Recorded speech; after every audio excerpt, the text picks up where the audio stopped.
प्रिय मित्रों, आप सबों को प्रभु यीशु मसीह में प्रेम भरा नमस्कार। सत्यवचन कार्यक्रम के आज की श्रृंखला में मैं आप सबका हृदय से स्वागत करता हूं। यदि आज हम जीवित हैं तो ये हमारी योग्यता का प्रतिफल नहीं है दोस्तों, ये परमेश्वर की विश्वास योग्यता है कि जीवन जीने का आनंद हम आज ले रहे हैं। हम सब सचमुच सौभाग्यशाली हैं। जीवन हमारा नहीं है, यह जीवन परमेश्वर द्वारा दिया गया है और उसके द्वारा दिया गया एक दान है। परमेश्वर का मूल उद्देश्य जीवन देना ही है। यदि हम उसके उपकारों का सही मूल्यांकन करें तो हमारे पास उसे देने के लिए धन्यवाद के अलावा और कोई बात नहीं होना चाहिए। यदि कोई अन्य बात यदि है भी तो उसका कारण परमेश्वर नहीं परंतु हम खुद हैं, हम स्वयं हैं।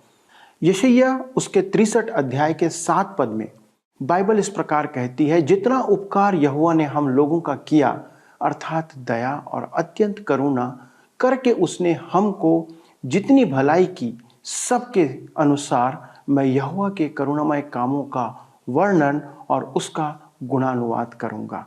मित्रों, वास्तव में हमारे लिए केवल बात यही रह जाती है कि हम परमेश्वर का सिर्फ और सिर्फ धन्यवाद करें। इस उत्तम मानसिकता को हम तब ही धारण कर सकते हैं जब हम उसकी बातों को जानेंगे। और यही कारण है कि हम इस कार्यक्रम में बाइबल, जो परमेश्वर का वचन है, उसका क्रमबद्ध रीति से अध्ययन करते आ रहे हैं। तो दोस्तों, आइए बिना देरी करते हुए हम आगे बढ़ें और जानें कि आज उसका वचन हमसे क्या कहना चाहता है। प्रिय मित्रों, आइए आज हम अपने अध्ययन को पहला कुरिन्थियों के पत्री 4 अध्याय उसके 1 पद से आरंभ करें। इसका विषय है मसीह के सेवक होने की शर्तें मसीह आचरण के निमित्त बाध्य करती हैं। मेरे मित्रों, कुरिन्थ की कलीसिया में उत्पन्न विभाजन के संदर्भ में पौलुस के संदेश का यह अंतिम अध्याय है। इस अध्याय में वह मसीह के सेवक के लिए शर्तें प्रतिपादित करता है और यही मसीह आचरण का आधार होंगी। हम पहला कुरिन्थियों की पत्री 4 अध्याय उसके 1 पद में पढ़ते हैं, लिखा है, मनुष्य हमें मसीह के सेवक और परमेश्वर के भेदों के भंडारी समझे। आइए हम इस अद्भुत पद पर कुछ पल विचार करें। हम सब मसीह के सेवक हैं। प्रत्येक विश्वासी मसीह का सेवक है। कलीसिया के सदस्य कहते हैं वह हमारा पास्टर है। मैं आशा करता हूं कि इसकी अपेक्षा वह मसीह का सेवक हो, क्योंकि वह उसी को लेखा देगा। आप भी मसीह के सेवक होने के कारण उसे लेखा देंगे। हम सब सेवक हैं। अब आप चाहें या ना चाहें, आप एक सेवक हैं। इस बात पर मुझसे रुष्ट न हो। हमारे आराधनालय के निकट एक व्यक्ति रहता था। वह शराबी था। वह अपनी माता के साथ रहता था। उसकी माता एक अच्छी मसीही महिला थी। उसने मुझसे निवेदन किया कि उसे परामर्श दूं। एक दिन जब मैंने उसे सड़क पर लड़खड़ाते देखा तो उसे घुमाकर अपने अध्ययन कक्ष में ले आया। जब वह बैठ गया तब मैंने उससे कहा कि वह कैसा दुख का कारण है। वह मेरी हर एक बात से सहमत था। तदुपरांत मैंने उससे कहा, क्या आप जानते हैं कि आप एक सेवक हैं? वह तुरंत खड़ा हुआ और कहने लगा, मुझे यह नाम मत देना, अन्यथा मैं तुम्हें मारूंगा। वह एक शराबी कहलाने में आपत्ति नहीं दिखाता था, परंतु सेवक के नाम से वह निश्चय ही रुष्ट था। हम सब वास्तव में सेवक ही हैं। मैंने उससे कहा, हम अपने जीवन आचरण से संदेश प्रसारित करते हैं। आप संसार को और आसपास के लोगों को अपने जीवन से कुछ न कुछ अवश्य दर्शाते हैं और इसमें आप कुछ नहीं कर सकते। मैं अपना जीवन आपके लिए और आप अपना जीवन मेरे लिए जीते हैं। यह ऐसा ही है। हमारे जीवन का प्रभाव अवश्य पड़ता है। मेरे मित्रों, यदि आप मसीह में विश्वास करते हैं तो आप सब मसीह के सेवक हैं। आपका जीवन क्या संदेश देता है? ध्यान दीजिए, मसीह का सेवक परमेश्वर के भेदों का भंडारी है। पौलुस के युग में भंडारी अपने स्वामी के संपूर्ण कुटुंब का प्रबंधक होता था। उसके हाथ में घर, भोजन, वस्त्र आदि सबका प्रबंध करना होता था। वह परिवार के सदस्यों को आवश्यकता की वस्तुएं देता था। ठीक इसी प्रकार मसीह का सेवक कुटुंब के सदस्यों में परमेश्वर का वचन बांटे। यहाँ भी वही शब्द भेद आया है। आपको स्मरण होगा कि भेद का अर्थ है वह बातें जो अब तक प्रकट नहीं थी, अब प्रकट की गई हैं। प्राकृतिक मनुष्य भेद की बातें नहीं समझ सकता। केवल परमेश्वर का आत्मा ही मसीह की बातों को लेकर हम पर प्रकट करता है। यहाँ भेद का अभिप्राय सुसमाचार परमेश्वर के वचन से है, क्योंकि हम परमेश्वर के भेद के भंडारी हैं। इसलिए हमें इस भेद को, सुसमाचार को प्रसारित करना है। मत्ती रचित सुसमाचार 13 अध्याय में अपने भेद गर्मित दृष्टांतों के अंत में यीशु ने कहा, मत्ती 13:51 में, क्या तुमने ये सब बातें समझी? उन्होंने उससे कहा, हाँ। मैं सोचने पर बाध्य हूं कि उस समय वे नहीं समझे थे। यीशु स्पष्ट नहीं करता है कि वे समझे थे या नहीं, परंतु वह उनसे आगे यह भी कहता है, मत्ती 13 अध्याय उसके 52 पद में, इसलिए हर एक शास्त्री जो स्वर्ग के राज्य का चेला बना है उस गृहस्थ के समान है जो अपने भंडार से नई और पुरानी वस्तुएं निकालता है। यही परमेश्वर के भेद के भंडारी को करना है। परमेश्वर के वचन से नई और पुरानी बात उभारना है। बाइबल अध्ययन का उपदेश सुनने के बाद लोग मुझसे कहते हैं, यह तो पुरानी बात है, मैं पहले भी सुन चुका हूं। मैं उन्हें उत्तर देता हूं, मैं भंडारी हूं जो नई और पुरानी बातें उभारता है। आज मैंने पुरानी बातों का एक अंश प्रस्तुत किया है। यह मेरा उत्तरदायित्व है कि पुराना वरन नया दोनों को उभारूं। परमेश्वर के भेद के भंडारी की यही बुलाहट है और मैं इससे बड़ी किसी बुलाहट के बारे में सोच भी नहीं सकता हूं। हम पहला कुरिन्थियों के पत्री 4 अध्याय उसके 2 पद में आगे पढ़ते हैं। फिर यहाँ भंडारी में यह बात देखी जाती है कि वह विश्वास योग्य हो। मेरे मित्रों, यहाँ ध्यान दीजिए, भंडारी के लिए आवश्यक नहीं कि वह वाक्पटु हो या उसके पास अनेक वरदान हो। आवश्यक तो यह है कि वह विश्वास योग्य पाया जाए। बहुत लोगों को एक विशेष दिन प्रतिफल प्राप्त होगा, परंतु इसलिए नहीं कि उन्होंने कोई महान काम किया या उनके पास कोई अद्भुत वरदान था, परंतु इसलिए कि वे अपने काम में निष्ठावान थे। कलीसिया की सेवकाई के वर्षों के अनुभव से मैंने यह सीखा है कि कुछ विश्वास योग्य जन सदैव उपस्थित रहते हैं। मैं उन पर निर्भर कर सकता था और जानता था कि उनकी नींव क्या है। पहला कुरिन्थियों के पत्र 4 अध्याय उसके 3 और 4 पद में हम पढ़ते हैं, परंतु मेरी दृष्टि में यह बहुत छोटी बात है कि तुम या मनुष्यों का कोई न्याय मुझे परखे, वरन मैं स्वयं अपने आप को नहीं परखता, क्योंकि मेरा मन मुझे किसी बात में दोषी नहीं ठहराता, परंतु इससे मैं निर्दोष नहीं ठहरता, क्योंकि मेरा परखने वाला प्रभु है। जी हाँ, इन 2 पदों में 3 न्यायासनों का उल्लेख किया गया है जिनके समक्ष हमें खड़ा होना होगा। ऐसा प्रतीत होता है कि इन पदों का भेद कठिन है, परंतु वास्तव में ऐसा है नहीं। इनमें लिखा है कि आपको मेरा न्याय करने की आवश्यकता नहीं है और मुझे अधिकार नहीं है आपका न्याय करूं, क्योंकि हमें एक सर्वोच्च सिंहासन के समक्ष खड़ा होना है। आइए देखें, पहला न्यायासन है सत्र न्यायालय।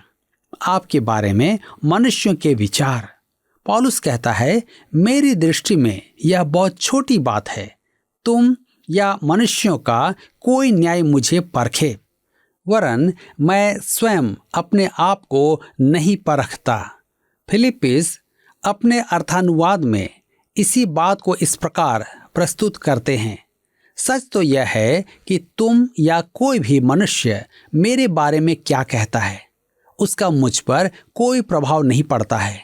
यह शाब्दिक अनुवाद तो नहीं है, परंतु व्याख्या अति उत्तम है। यह एक विशिष्ट कथन है और ऐसा प्रतीत होता है कि पौलुस समाज में अव्यवहारिक प्रवृत्ति रखता है, तथापि पौलुस अन्यों के विचारों के प्रति उदासीन या विरोधी नहीं था। वह उसके साथियों की राय के प्रति आग्रहण नहीं था। आलोचकों द्वारा चुनौती दिए जाने पर उसने अपनी प्रेरिताई को भावनाओं के प्रदर्शन द्वारा सुरक्षित किया था। झूठी बातों के द्वारा ठेस पहुंचती थी। हम पद 11 से 13 में देखते हैं, वह इसे प्रकट करता है। हम इस घड़ी तक भूखे प्यासे और नंगे हैं और घूसे खाते हैं और मारे मारे फिरते हैं और अपने ही हाथों से काम करके परिश्रम करते हैं। लोग हमें बुरा कहते हैं, हम आशीष देते हैं। वे सताते हैं, हम सहते हैं। वे बदनाम करते हैं, हम विनती करते हैं। हम आज तक जगत का कूड़ा और सब वस्तुओं की खुरचन के समान ठहरे हैं। यहाँ आप देख सकते हैं कि पौलुस को लोगों की बातों से कैसी ठेस पहुंचती थी, परंतु उसका जीवन उनकी राय पर आधारित नहीं था। वे उसकी जीवन नया की पतवार नहीं थे। हमें भला लगे या बुरा लगे, हम सब मनुष्यों के न्याय के समक्ष हैं। हम इससे बच नहीं सकते हैं। अब्राहम लिंकन, अमेरिका के भूतपूर्व राष्ट्रपति, ने कहा, इस राष्ट्र में जनता की राय ही सर्वोपरि है। दुर्भाग्य से यह सच है। मनुष्यों की राय को स्वीकार करने में या अपने विरोधियों की आलोचना से दबकर उन्हें मान लेने में बड़ा संकट है। किसी और ने कहा, हम में से अधिकांश जनों की समस्या यह है कि हम आलोचना द्वारा बचने की अपेक्षा प्रशंसा द्वारा नाश होना पसंद करते हैं। मैं मानता हूं कि यह भी सच ही है। यद्यपि पौलुस मनुष्यों की राय के प्रति संवेदनशील था, वे उसके जीवन के मार्गदर्शक सिद्धांत नहीं थे। मेरी दृष्टि में यह बहुत छोटी बात है कि तुम या मनुष्यों का कोई न्यायी मुझे परखे। दूसरा न्यायासन है उच्च न्यायालय या अपने विवेक का न्यायालय है। मैं स्वयं अपने आप को नहीं परखता। क्या विवेक एक सुरक्षित मार्गदर्शक है? पौलुस कहता है कि वह नहीं है। हमें आत्मा के मार्गदर्शन में रहना है। हम उत्पत्ति की पुस्तक में विवेक के मार्गदर्शन के युग को देख चुके हैं, जहां अंतिम परिणाम जल प्रलय का दंड था। विश्वासियों में ज्योतिर्मय विवेक होना चाहिए। जब विवेक हमें धिक्कारे और कहे कि हम गलत हैं, तब हमें उसकी सुनना चाहिए। तथापि हमारा विवेक हमारी मनमौजी जीवन शैली निस्सारता को स्वीकार भी करता है, हमें प्रसन्न भी करता है। ऐसे समय में हमें सावधान रहना है। हम सब इस न्याय आसन के समक्ष खड़े रहते हैं या गिरते हैं।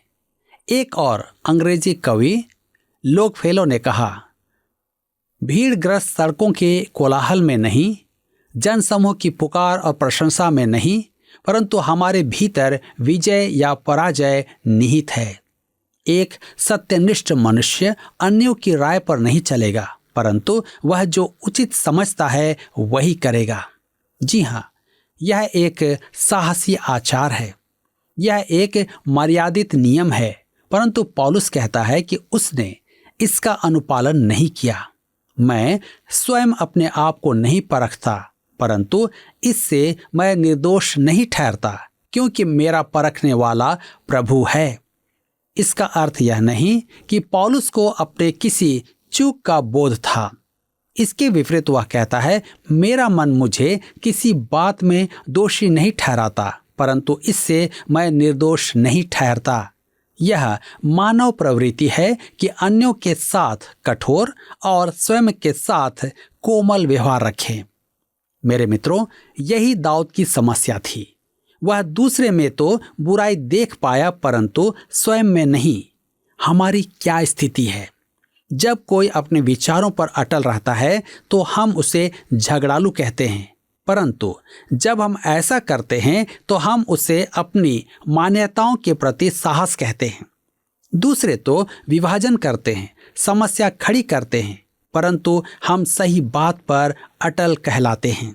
आराधना में न आने के कारण अन्य मनुष्य भ्रष्ट हैं, परंतु यदि हम आराधना में न जाएं तो हमारे पास उचित कारण हैं। हम अपने साथ कठोरता का व्यवहार नहीं करते हैं। हम अपने को सदैव ही अगुवाई की भूमिका में रखना चाहते हैं और अधिकतर उसे भ्रष्ट कर देते हैं। नहीं, हम अपने समक्ष न तो गिरते हैं और न ही खड़े रहते हैं। परमेश्वर इस न्यायालय, विवेक के न्यायालय के निर्णय को बदल सकता है। तीसरा न्यायासन जिसके समक्ष सबको खड़ा होना है, मेरा परखने वाला प्रभु है। एकमात्र स्वामी का न्यायालय सर्वोच्च न्यायालय है। यह मसीह का न्यायासन है। पौलुस कहता है कि एक दिन वह मसीह के सिंहासन के समक्ष प्रकट होगा। हम में से हर एक जन वहां खड़ा होगा उस सिंहासन के समक्ष। कुरिन्थ की कलीसिया को लिखे अपने दूसरे पत्र में अध्याय 5 में वह इस विषय पर अधिक चर्चा करेगा। वहां किस बात का न्याय होगा? यह तो हम जानते हैं कि वहां हमारे पापों का न्याय नहीं होगा, क्योंकि हमारे पाप इतनी दूर कर दिए गए हैं जितना पूर्व से पश्चिम दूर होता है। देखिए भजन संहिता 103 के 12 में, हमारे पाप मसीह के लहू के नीचे ढांक दिए गए हैं और परमेश्वर उन्हें स्मरण नहीं रखता है। विश्वासी उसके भंडारी के उत्तरदायित्वों के लिए परखा जाएगा। हमारी संपूर्ण संपदा, देह, धन संपदा, दान आदि न्याय के विषय होंगे। अतः विश्वास योग्य भंडारी होना अति महत्वपूर्ण है। सच तो यह है कि हमारा अपना तो कुछ भी नहीं है। हम पहले सीख चुके हैं कि सब कुछ मसीह का है और हम भी उसी के हैं। हम उसके साथ सहकर्मी हैं। अध्याय 3 के अंत में हमने देखा था कि सब कुछ हमारा है। पौलुस हमारा है, अपोलोस हमारा है, जॉन कैल्विन हमारा है, जॉन वेस्ली हमारा है और मार्टिन लूथर हमारा है। यह संसार हमारा है। हम इसके सौंदर्य, दृश्य, पहाड़, पेड़ पौधे, समुद्र वरन जीवन का आनंद ले सकते हैं। मैं तो आज मरना नहीं चाहता। क्या आप मरना चाहते हैं? परंतु मृत्यु भी हमारी ही है। डॉक्टर पार्कर ने कहा, मृत्यु हमारी है, वह आपकी अपनी है। मृत्यु आप पर प्रभुता न करे, आप उस पर प्रभुता करेंगे। मृत्यु आपकी है। यह कैसी अद्भुत बात है। जब हम मसीह के हैं तो सब कुछ हमारा ही है, वर्तमान और भविष्य दोनों, और हम उसकी इस संपूर्ण संपदा के भंडारी हैं। पहला कुरिन्थियों के पत्र 4 के 5 में लिखा है, इसलिए जब तक प्रभु न आए समय से पहले किसी बात का न्याय न करो। वही अंधकार की छिपी बातें ज्योति में दिखाएगा और मनों के अभिप्रायों को प्रकट करेगा। तब परमेश्वर की ओर से हर एक की प्रशंसा होगी। मेरे प्रियो, प्रभु ही न्याय करेगा। यदि हम किसी का न्याय करते हैं तो इसका अर्थ यह हुआ कि हम प्रभु का स्थान ले रहे हैं। यही कारण है कि हमें निंदा और आलोचना के विरुद्ध प्रतिक्रिया नहीं दिखानी चाहिए। प्रभु निष्पक्ष न्याय करेगा क्योंकि वह सब तथ्यों से परिचित है। वस्तुतः हम अपने आलोचक से अधिक अपनी बुराइयों को जानते हैं। मसीह यीशु की उपस्थिति में अंधकार की बातें ज्योति में आ जाएंगी। वह मन की युक्तियों को प्रकट करेगा। अतः हमें अपने जीवन आचरण के बारे में अत्यधिक सतर्क रहना है। मेरे प्रियो, अब वह एक बड़ी अद्भुत बात कहता है, परमेश्वर की ओर से हर एक की प्रशंसा होगी। मुझे पूरा विश्वास है कि वह कोई न कोई ऐसा बात अवश्य प्रकट करेगा जिसके कारण प्रत्येक पवित्र जन की प्रशंसा हो। प्रकाशित वाक्य की पुस्तक में एशिया माइनर की 7 कलीसियाओं को प्रभु ने सराहा था, केवल लौदीकिया की कलीसिया को उसने नहीं सराहा, क्योंकि संभवतः वह उसकी कलीसिया नहीं थी। कलीसियाओं की दुर्बलता के उपरांत भी प्रभु के पास उन्हें सराहने के कारण थे। मेरे विचार में वह प्रत्येक पवित्र जन के प्रति ऐसा ही अनुग्रह प्रकट करेगा। वर्षों पूर्व की बात है कि किसी कलीसिया में एक प्रिय महिला थी जो हर एक के बारे में प्रशंसा के शब्द कहती थी, विशेष करके उपदेशकों के विषय में। एक दिन वहां एक उपदेशक आया जिसने ऐसा घटिया उपदेश किया जो उन्होंने कभी नहीं सुना हो। कलीसिया के सदस्य सोचने लगे कि इस महिला को उसके बारे में क्या कहना होगा। वे खड़े होकर उसे देखने लगे कि वह मुस्कुराती हुई उस उपदेशक के पास गई और उससे हाथ मिलाया और कहा, ओह उपदेशक, आज आपका पाठ बहुत अच्छा था। मेरे मित्रों, हमारा प्रभु भी हम सब के लिए कुछ न कुछ प्रशंसनीय प्रकट करेगा। आइए आगे देखेंगे व्यवहारिकता। पहला कुरिन्थियों के पत्र 4 अध्याय के 6 पद में लिखा है, हे भाइयों, मैंने इन बातों में तुम्हारे लिए अपनी और अपोल्लोस की चर्चा दृष्टांत की रीति पर की है, इसलिए कि तुम हमारे द्वारा यह सीखो कि लिखे हुए से आगे न बढ़ना और एक के पक्ष में और दूसरे के विरोध में गर्व न करना। स्मरण रखें, कुरिन्थ की कलीसिया में एक समस्या विभाजन की थी। अतः पौलुस कहता है कि वह उन्हें यह बातें दृष्टांत की रीति पर लिख रहा था। पौलुस और अपोल्लोस मित्र थे। वे दोनों मसीह के थे और मसीह उनका था।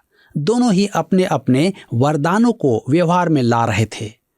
पहला कुरिन्थियों 4 के 7 में लिखा है, क्योंकि तुझ में और दूसरे में कौन भेद करता है, और तेरे पास क्या है कि तूने दूसरे से नहीं पाया, और जबकि तूने दूसरे से पाया है तो ऐसा घमंड क्यों करता है कि मानो नहीं पाया।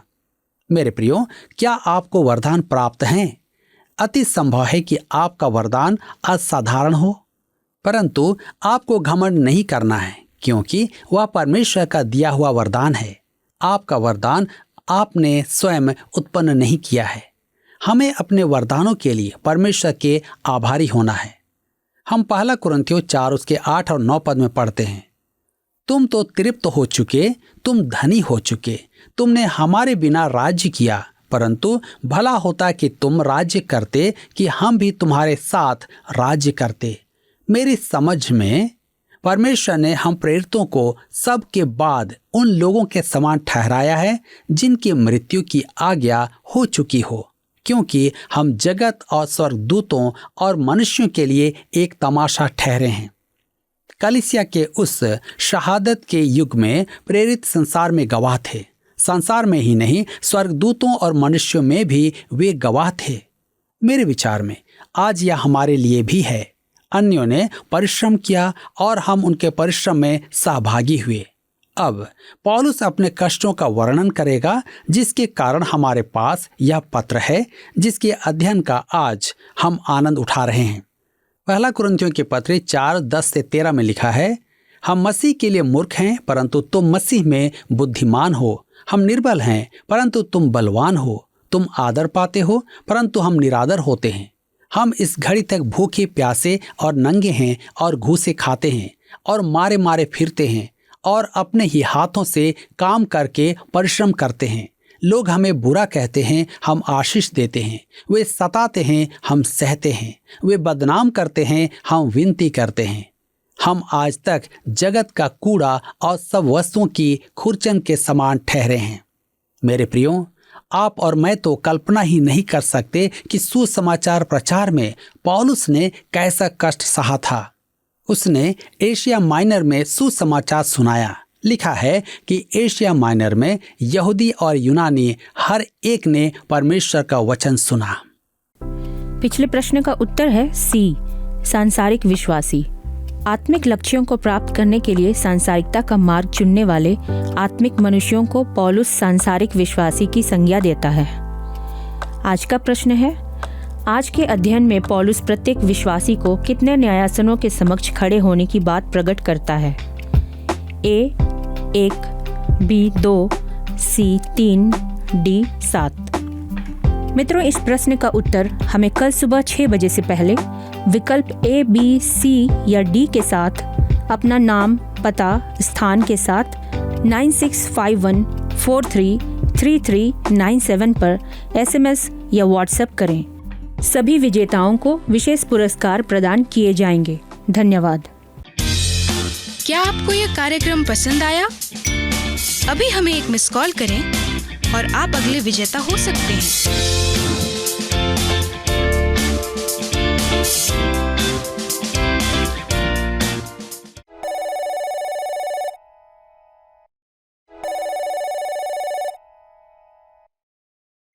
दोस्तों, आपने देखा कि पौलुस कुरंथ की कलीसिया में हो रही गुटबाजी पर यहाँ चर्चा कर रहा है।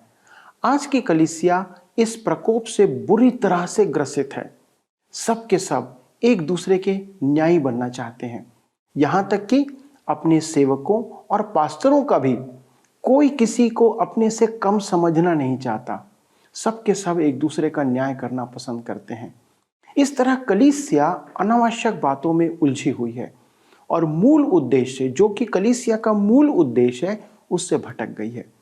दोस्तों, आपने देखा कि पौलुस यह कहता है कि क्या कोई किसी का न्याय करने के योग्य है, या कोई है जो स्वयं पौलुस का न्याय कर सकता है? हम में से कोई भी व्यक्ति इस योग्य नहीं है कि हम किसी का न्याय करें। और वह कहता है वह अपने अंतःकरण पर भी भरोसा नहीं रखता। इसका मतलब स्वयं अपने को वो परखता नहीं है। क्यों? क्योंकि हम सब एक दिन परमेश्वर के न्याय सिंहासन के सन्मुख खड़े होंगे। हम सिर्फ एक भंडारी ठहराए गए हैं कि देखभाल का काम करें। हम सभी विश्वासी जन देखभाल की जिम्मेदारी के लिए एक दिन न्याय चुकाएंगे। इसलिए किसी को दोषी ठहराने के बदले हमें उसका मार्गदर्शन करना या उसे सुझाने का काम करने में सहायता करना चाहिए, ताकि वो एक अच्छा भंडारी बनने पाए। दोस्तों, मुझे विश्वास है कि आज के अध्ययन से आप आशीषित हुए हैं, और यदि इस विषय में आप अन्य जानकारी हमसे चाहते हैं तो हमें फ़ोन, SMS या पत्र के द्वारा संपर्क करें। और यदि आपको आज का कार्यक्रम पसंद आया तो कृपया एक मिस कॉल के द्वारा हमें इस बात की सूचना दें। जी हाँ, आपके प्रार्थना निवेदनों का हमें निरंतर इंतज़ार रहता है। अगले प्रसारण में इस अध्ययन को आगे बढ़ाएंगे। तब तक प्रभु के साथ चलते रहें। प्रभु आपको आशीष दे। धन्यवाद।